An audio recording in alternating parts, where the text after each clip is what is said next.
Pada tanggal 16 September tahun 1992, sejarah tercipta.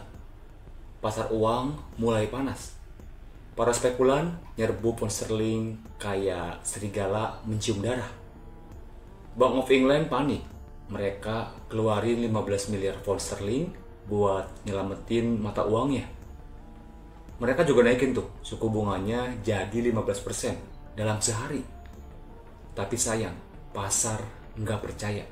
Pound sterling terus merosot dan akhirnya Inggris nyerah. Mereka keluar dari ERM dan ngebiarin mata uang mereka terjun bebas. Namun pada hari itu, satu orang bikin Bank of England jongkok. Dan keuntungan yang Soros kantongin sebanyak 1 miliar dolar dalam sehari. Kalau dirupiahin itu sekitar 16 triliun rupiah lah ya. Gila nggak? Makanya dia dijuluki sebagai The Man Who Broke the Bank of England. Halo guys, welcome back to my channel. Halo anak kos. Bayangin guys, ada satu orang, satu manusia biasa yang berhasil mengguncang perekonomian Inggris Raya. Iya, negara Inggris yang katanya pernah menguasai sepertiga dunia.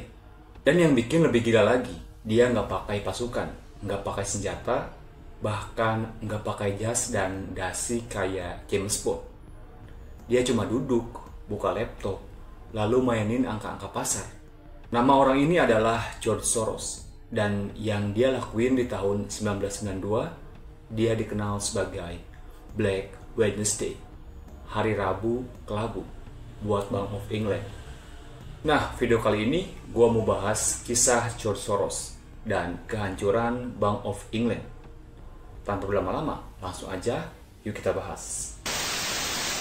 Jadi guys, George Soros lahir di Hungaria tahun 1930. Pas kecil, dia udah ngerasain horornya Perang Dunia II. Orang Yahudi di Hungaria, wah, itu udah kayak target hidup-hidup. Tapi George Soros selamat. Dia pindah ke London, kuliah di London School of Economy, dan belajar filsafat dari tokoh gede, yaitu Karl Popper. Dari situlah dia punya satu prinsip hidup yang dia pegang erat, yaitu refleksivitas. Intinya, pasar itu nggak rasional. Emosi manusia sering bikin harga-harga nggak sesuai kenyataan. Nah, celah rasional inilah yang dia manfaatkan buat cari keuntungan. Setelah pindah ke Amerika, Soros bikin hedge fund bernama Quantum Fund. Dan dari situ dia pelan-pelan jadi raja dunia investasi. Pada tahun 1990-an awal, Eropa lagi semangat-semangatnya tuh bikin sistem moneter bersama. Ini sebelum ada euro. Jadi mereka bikin sistem yang namanya ERM, yaitu Exchange Rate Mechanism. Tujuannya buat nyamain nilai tukar mata uang antara negara-negara Eropa biar stabil. Kayak misalnya mata uang lira Italia, franc Prancis, dan pound sterling Inggris. Masalahnya, Inggris maksa banget nih buat masuk ke IRM. Padahal kondisi ekonomi mereka tuh lagi nggak fit. Inflasi lagi tinggi, suku bunga tinggi, pengangguran tinggi. Tapi mereka tetap maksa jaga nilai tukar pound terhadap Deutschmark. Jatuhnya kayak maksa diet ketat gitu loh, padahal metabolismenya lagi amburadul. Disinilah Soros masuk.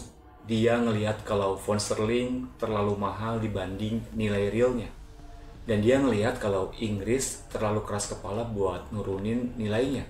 Soros ngelihat peluang emas. Dia pelan-pelan mulai bangun posisi. Taruhannya miliaran dolar bahwa pound bakal jatuh. Ini yang disebut sebagai short selling. Nah, buat kalian yang belum tahu short selling, jadi dari yang gue baca, short selling itu perumpamaannya kayak lu yakin harga cabai bakal jatuh minggu depan. Jadi lu pinjem dulu nih cabainya sekarang, jual mahal, terus nanti pas harganya jatuh, lu beli lagi.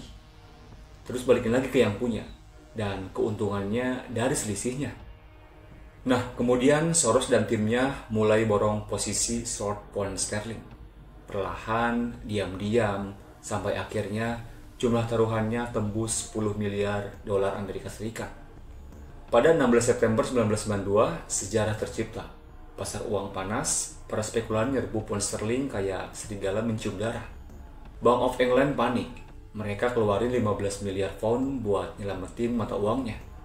Mereka juga naikin suku bunga jadi 15% dalam sehari. Tapi sayang, pasar nggak percaya. Mata uang Inggris terus merosot dan akhirnya Inggris nyerah. Mereka keluar dari IRM dan ngebiarin mata uang Inggris terjun bebas. Tapi hari itu, satu orang bikin Bank of England jongkok. Dan keuntungan yang Soros kantongin sebanyak 1 miliar dolar dalam sehari. Kalau dirupiahin tuh sekitar 16 triliun lebih lah ya. Gila nggak? Makanya dia dijuluki sebagai The Man Who Broke the Bank of England. Buat Inggris, itu hari memalukan. Nilai mata uang anjlok, ekonomi goyah, PM John Mayor malu berat. Tapi anehnya, beberapa tahun kemudian, ekonomi Inggris malah membaik. Karena tanpa tekanan IRM, mereka bisa atur suku bunga sendiri. Tapi Soros juga nggak lepas dari kontroversi. Banyak yang bilang dia cuma penunggang badai, nyari untung dari penderitaan negara lain. Dia pernah dituduh biang kerok krisis moneter di Asia pada tahun 1997. Bahkan banyak teori konspirasi. Nama dia muncul terus. George Soros bukan penyihir, dia cuma paham kerja sistem dan tahu kapan harus bertaruh. Buat sebagian orang, dia pahlawan. Buat yang lain, dia penjahat. Tapi satu hal yang pasti, dia buktiin. Kadang satu orang bisa ngalahin seluruh negara. Cuma pakai logika, ketenangan, dan kalkulasi yang dingin.